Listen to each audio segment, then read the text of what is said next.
Hello everyone, welcome back to another video. Today I will show you how to recover deleted photos on iPhone.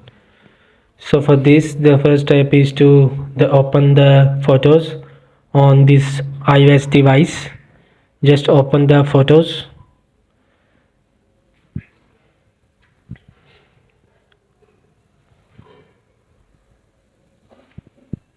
So from here you will just go in the albums,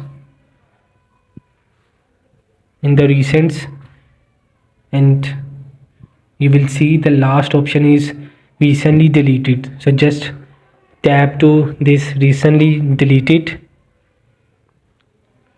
I will lock it with my thumb.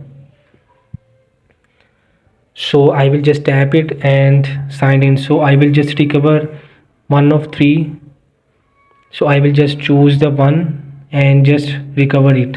You can also delete it permanently, but I will the one of recover video. So I will just go in recents and you will see this video is recovered.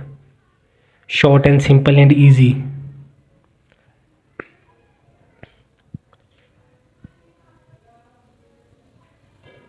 So hope this video help you. Please don't forget to like and subscribe and get notified for more videos.